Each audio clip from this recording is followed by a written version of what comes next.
우리는 지난 한 주간 사순절 그리고 성회를 통해서 우리의 믿음이라고 하는 소중한 것과 그리고 교회를 다시 세우기 위해서 우리가 어떻게 도전해야 되는가라고 하는 부분들을 함께 생각하는 시간이었습니다. 참 소중한 시간이었는데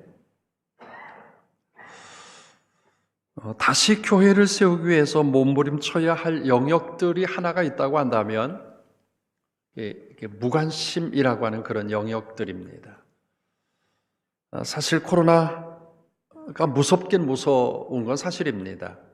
그런데 코로나로 인해서 우리에게 약점을 가져다 준 것이 있다고 한다면 마스크입니다. 그리고 거리두기였습니다.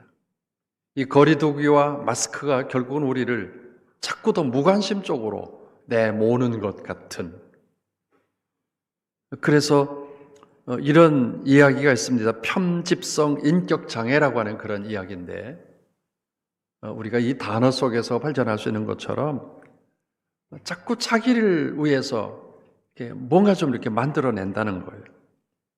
자기를 위해서 감정을, 또 자기를 위해서 어떤 재산을, 또 자기를 위해서 어떤 모든 것들을 다 자기에게 집중하게 되어지는, 그래서 이렇게 자기 중심적으로 살아가는 이런 장애를 갖고 있는 우리들에게 오늘 그 무관심이라고 하는 영역에서 관심의 영역으로 옮겨갔던, 그래서 무능함의 자리에서 능력의 자리로 옮겨갔던 한 사람을 생각하려고 합니다.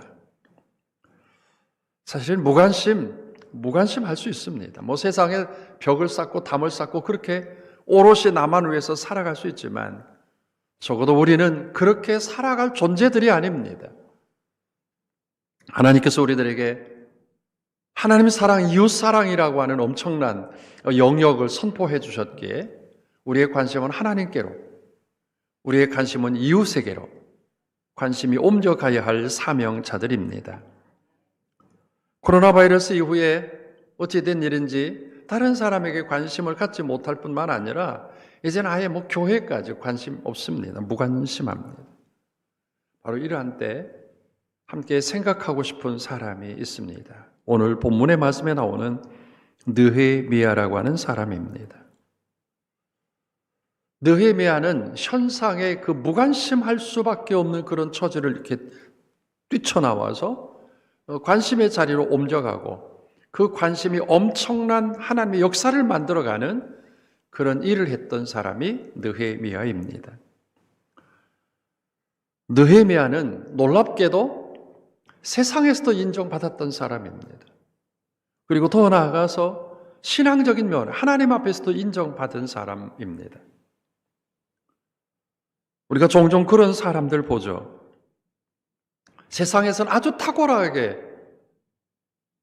세상을 이끌어가는 그런 지도력이 있는 사람이 있는가 하면, 그런데 그 교회 안에서는 그 신앙, 한 신앙도 지키지 못해서 그저 벌벌 떠는 아주 초라한 모양을 가지고 있는 사람도 있습니다. 반면에 어떤 사람은 세상에서는 그저 허리버리한데 교회 안에서, 신앙 안에서는 많은 사람들에게 도전을 주고 또 기대를 받게 하는 사람이 있습니다.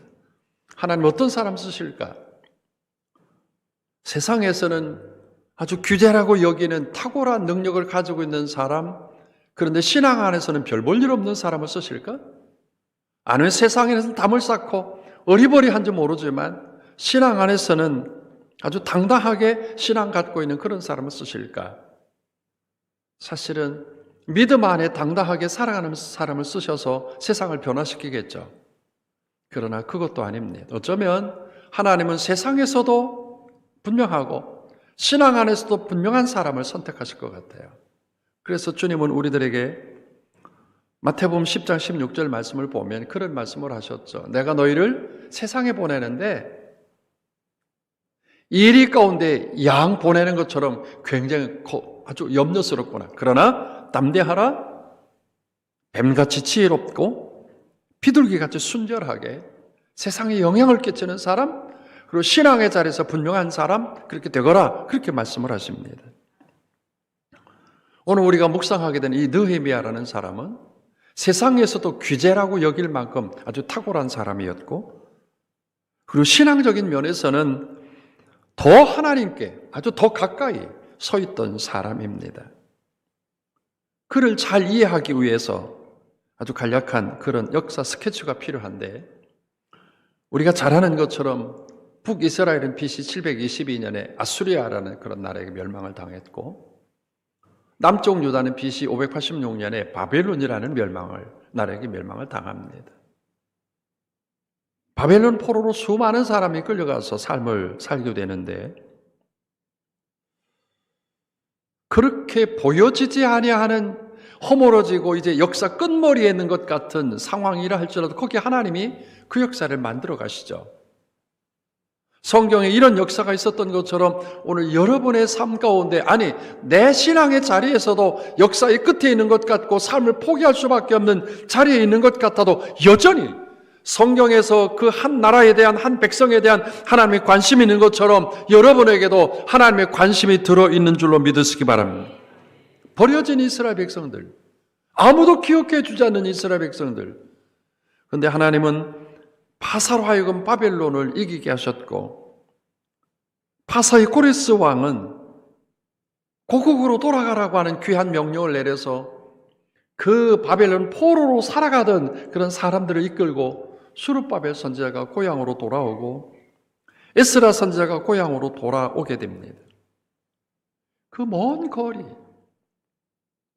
수르바벨 선지자는 5만 명을, 에스라 선지자는 1800명의 사람들을 데리고 고향으로 돌아와서 수르바벨 선지자는 성전을 건축하고 에스라 선지자는 신앙, 개혁, 신앙, 부흥, 신앙에 다시 회복하는 그런 어떤 운동을 일으키게 됩니다. 그런데 이스라엘 백성들에게 염려가 하나 생겼어요.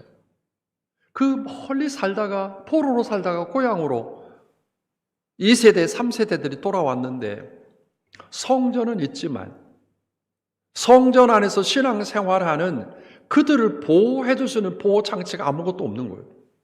늘 두려웠어요.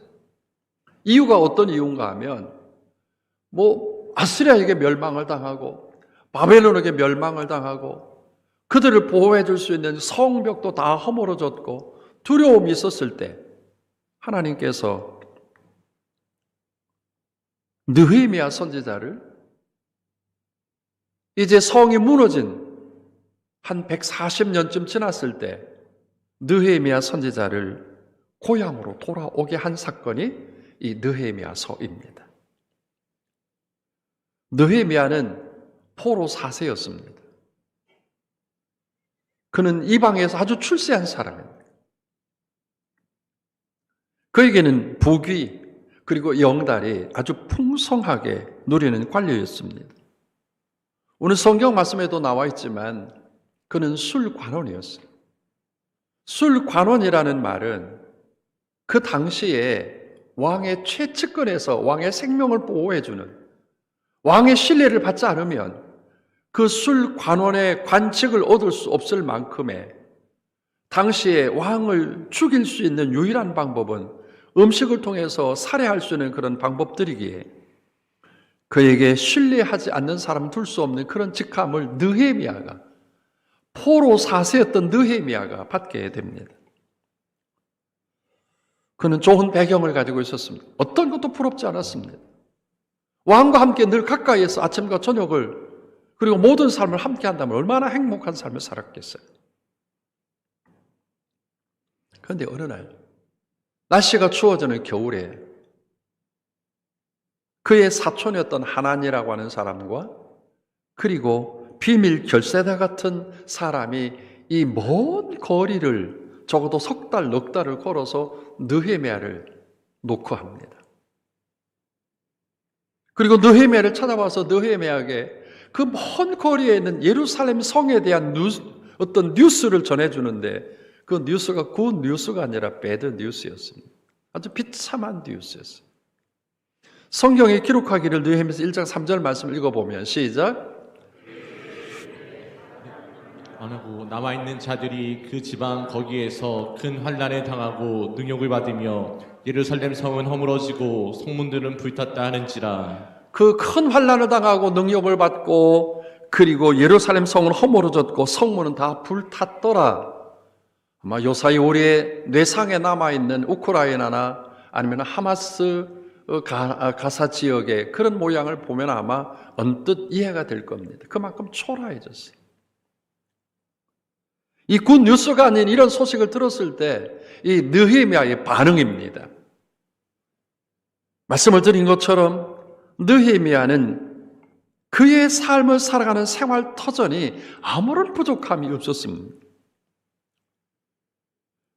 그저 좋은 배경을 가지고 살아가는 이 느헤미야에게 조국의 소식과 조국의 안타까운 이야기가 그에게 무슨 의미가 있겠습니까? 느헤미야가 그 먼 거리에서 삶을 이렇게 승리하며 살아가는 그에게 조국에 대해서 무관심했다 누가 욕하겠어요?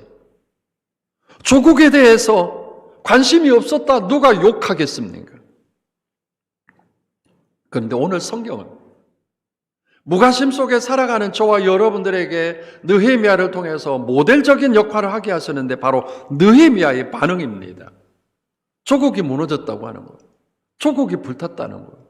조국이 성문이 무너졌다고 하는 거예요. 느헤미야의 반응은 놀랍게도 성경은 오늘 이 느헤미야서 1장 4절 말씀에 보면 이렇게 기록하죠. 내가 이 말을 듣고 앉아서 수일 동안 슬퍼하였더라.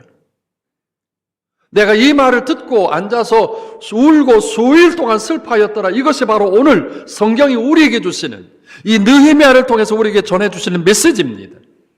140년 동안 그의 기억 속에서 무너진 이 조국의 흔적도 남아있지 않은 상황임에도 불구하고 이 조국을 또 조국의 상황을 듣는 순간에 그는 아주 뜨거운 반응을 일으킵니다.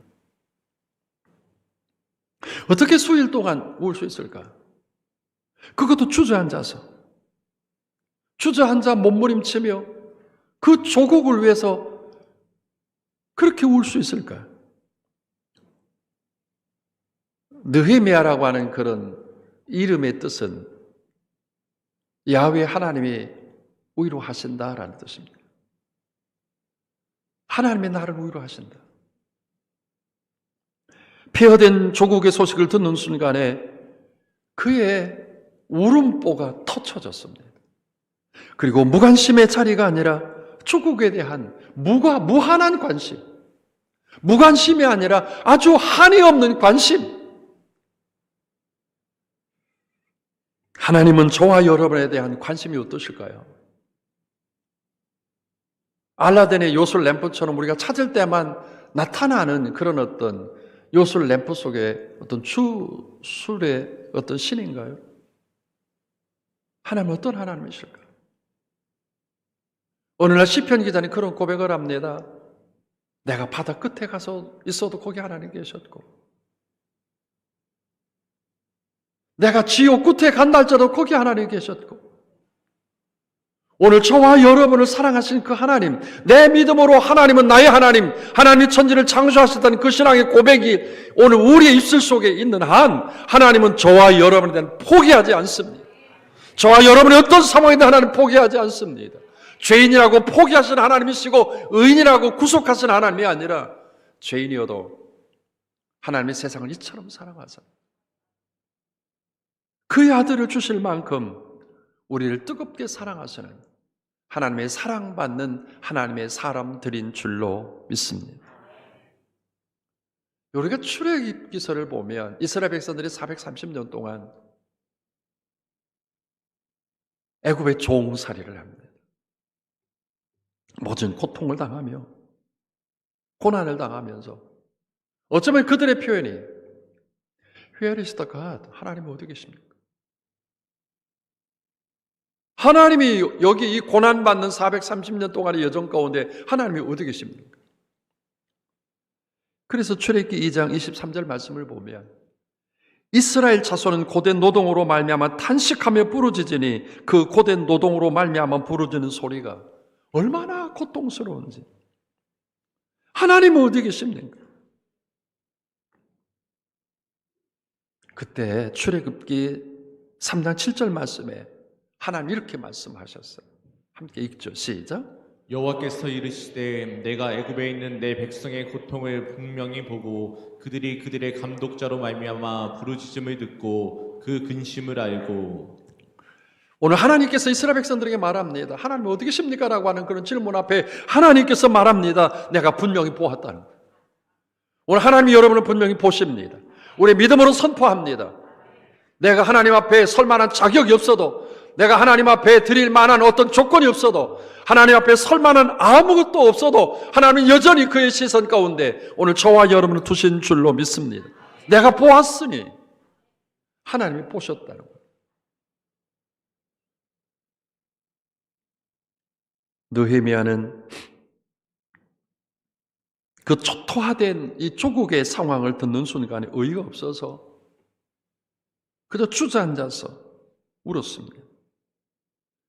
울면서 그 울음보가 터쳐져서 한없이 울어가고 있는 이 느헤미야는 그렇게 울면서 슬픈 소식을 정리했습니까? 느헤미야는 그렇게 초라한 조국의 모양을 들으면서 그래, 우리 조국은 망했어, 우리 조국은 불탔어, 우리 조국은 아무것도 할 수 없어라고 하는 것으로 정리했습니까? 그렇지 않습니다. 이 슬픈 소식을 듣는 것으로 정리했다면 세상 사람과 다를 바 없습니다. 그러나 느헤미야는 슬픈 소식을 그의 마음으로 정리하지 않았습니다. 그는 슬픈 소식을 듣는 순간에 그 슬픔을 기도로 바꿔가기 시작합니다. 오늘 느헤미야의 장점 중에 하나는 그 슬픔을 기도로 바꿔갔다고 하는 거예요. 아니, 오늘 우리 그리스도인들, 믿음의 사람들이 갖는 장점 중에 하나는 상황은 포기할 수밖에 없지만 그러나 기도는 포기하지 않는다. 상황은 기도의 자리를 만들어가기 오히려 좋은 동기이다. 그래서 믿음의 사람들이 갖고 있는 그런 자세 중에 하나는 어쩌면 믿음의 사람들이 좋아도 기도하고요, 슬퍼도 기도하더라고요. 잘 돼도 감사하고, 어떤 때는 장애물이 수없이 많아서 넘어지고 자빠지고 쓰러져도 여전히 그 끝머리 가서는 하나님 감사함. 그게 말이나 되는 이야기입니까? 느헤미야는 잘 되기 때문에 감사했고 슬펐기 때문에 감사할 수 있었던, 상황의 절박성을 알았던 느헤미야는 그 상황 앞에 포기하지 않고 기도하기 시작을 합니다. 얼마 동안을? 그는 3, 4개월 동안을 기도했다고 합니다. 그리고 우리가 느헤미야서 전체를 보면 위기를 만날 때마다 느헤미야가 꺼낸 카드가 뭔가 하면 기도였다고 하는 것. 관심은 곧 기도였고 기도는 관심을 갖게 했습니다. 오늘 사랑하는 성도 여러분, 저와 여러분의 삶의 가운데 어떤 모양이 있든지 간에 하나님은 나에게 여전한 관심을 갖고 계신 것을 기대하고 상황을 추월할 수 있는 기도의 자리를 만들어 가시기를 주의 이름으로 소원합니다. 느헤미야가 술 관원했다고 하지 않았어요? 왕과 늘 지척에 있는 사람. 그가 왕에게 부탁해도 그 파사의 아닥사스다 왕이 그 당시에 세계 최고의 왕인데 그 하잘것없는 느헤미야의 말을 안 들어주겠어요? 돈이 얼마나 필요한데, 무기가 얼마나 필요하고, 군사가 얼마나 필요한데 라고 충분하게 느헤미야가 줄 수 있었건만, 느헤미야는 제1카드로 왕에게 호소하지 않았습니다. 느헤미야는 여러 방법 중에 하나가 두 번째 어떤 카드를 왕에게 이야기한 것이 아니라 그는 첫 번째 카드가 하나님 앞에 기도였습니다. 오늘 우리가 다시 한번 시작해야 할 것이 무관심하게 여겨졌던 그런 것들을 관심의 시야로 보고 그리고 기도의 줄을 더 만들어가는 우리 성도들 되기를 주의 이름으로 축복합니다. 여러분이 보기에 초라하게 여겨지는 것들 어떤 것들입니까? 여러분들이 보기에 초라하게 보여지는 여러분의 자녀들의 약점이 있습니까? 아니, 여러분의 주변에 여러분이 초라하게 보여지는 것들이 있습니까? 느헤미야처럼 수일 동안 울고 앉아서 울음으로 정리할 것이 아니라 다시 한번 기도로 정리해가는, 관심이 곧 기도가 될 수 있는 역사가 일어나기를 주님의 이름으로 축복합니다.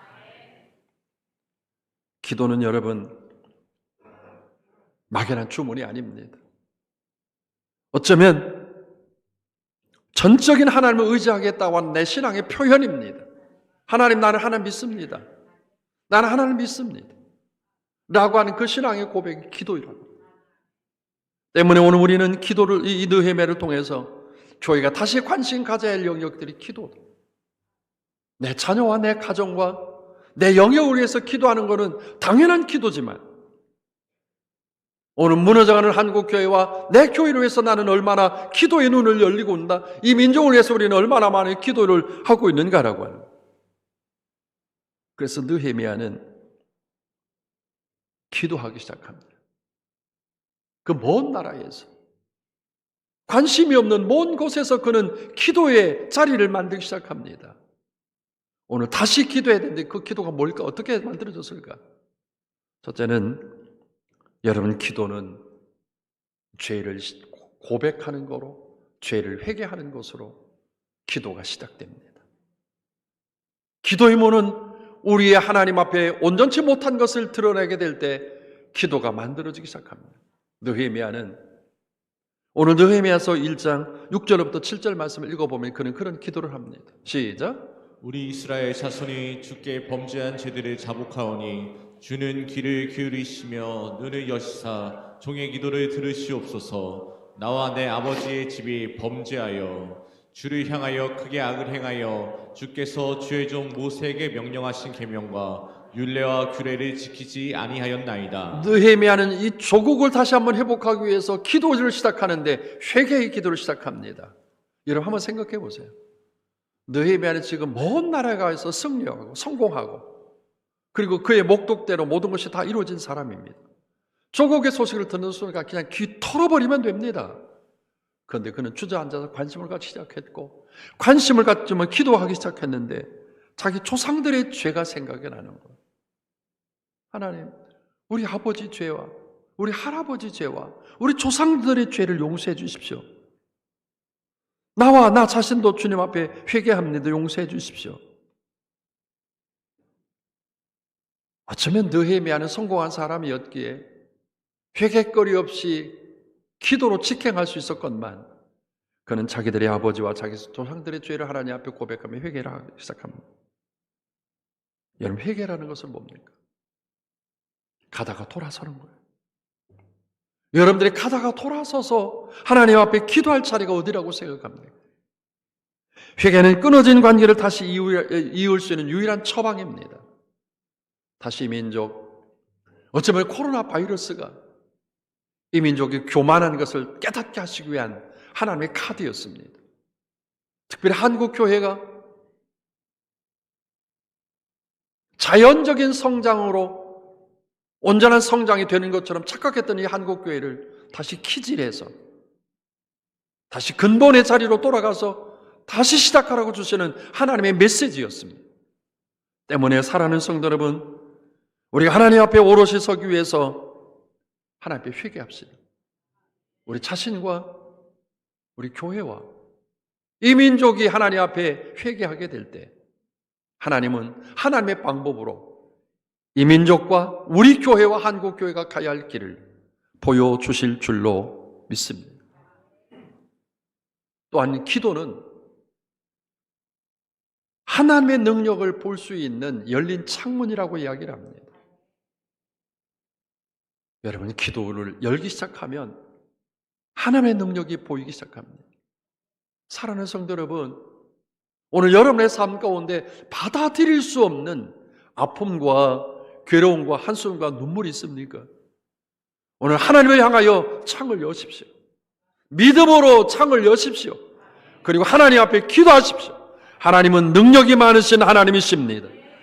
그래서 느헤미야는 느헤미야서 1장 5절에 하나님을 이렇게 고백합니다. 하늘의 하나님 여호와 크고 두려우신 하나님이요. 여기 하늘의 하나님이라고 하는 부분은 어떤 한 공간을 이야기하는 것이 아닙니다. 하늘의 하나님, 천지천능하신 하나님, 이 우주를 만드신 우주적인 하나님, 나보다 나를 더 잘 아시는 하나님, 우리보다 우리를 더 잘 아시는 그 하나님, 이 민족의 문제보다 정치가들보다 하나님이 더 잘 아신다고 하는 신앙의 고백입니다. 때문에 우리가 하나님의 능력을 기대할 때마다 기도할 수 있습니다. 하나님의 능력을 기대할수록 기도할 수 있습니다. 오늘 여러분의 삶 가운데 끊어진 기도가 있다면 다시 한번 하나님 찾으십시오. 그리고 기도를 시작하시기 바랍니다. 결국 하나님은 능력의 하나님이신 것을 우리가 느헤미야서 전반부를 통해서 볼 수 있으면 하나님께서 그 길을 열어주신다고 하는 거예요. 기도 때문에 그 길이 열리는 거예요. 오늘 여러분의 삶 가운데 막힌 것도 있습니까? 여러분의 삶 가운데 장애물이 있습니까? 해도 안 되는 것도 있습니까?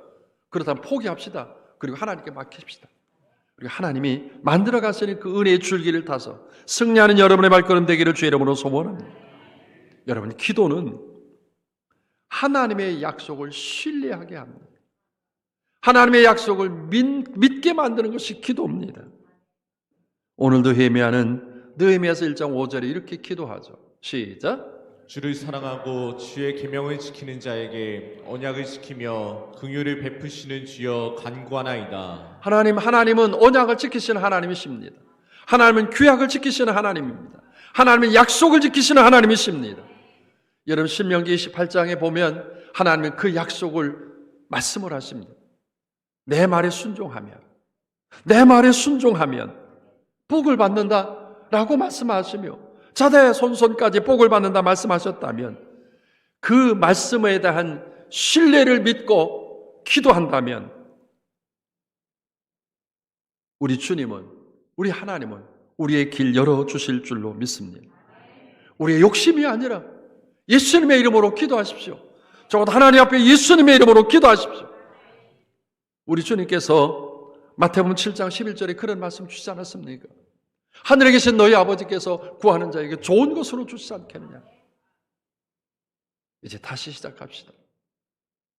무너진 우리의 기도를 다시 한번 시작하고, 구할 때마다 좋은 것을 주실 줄 아는 하나님, 좋은 것으로 주시려 계획하신 그 하나님을 신뢰하며 무너진 기도의 자리를 다시 만들어가는 우리 성도들 되기를 주의 이름으로 소원합니다. 오늘 우리의 상황은 어떤 의미에서 다 포기할 수밖에 없습니다. 젊은이로부터 장년 이르기까지 다 포기하는, 적어도 세계적으로 1위를 달리고는 여전히 우울한 나라, 오늘 또 40~50명의 자살공화국으로 만들어가는 이 민족, 이 절망의 시대, 상황적으로 절박한다고 할지라도 오늘 우리 무관심한 가정에서 관심의 자리로, 하나님께 관심의 자리로, 기도의 관심의 자리로 옮겨간다면 하나님이 구하는 자에게 좋은 것으로 주시지 않겠냐고 말씀하시는 그 말씀대로 좋은 것, 하나님이 그 좋은 것 주실 줄로 믿습니다. 오늘 다시 한번 돌아보십시오. 여러분들이 울면서 기도할 그 자리가 지금 어디입니까? 느헤미야가 울면서 기도했던 그 자리처럼 오늘 여러분들이 울면서 기도할 그 자리와 그 목적들이 무엇입니까? 다시 기도합시다. 다시 기도해서 교회를 세워가는 우리 사랑하는 하나비전교회 성도와 이 자리에 함께한 모든 하나님의 사람들 다 되기를 주의 이름으로 축복합니다. 하나님은 지금도 우리의 기도를 듣고 계십니다. 그분을 신뢰합니다.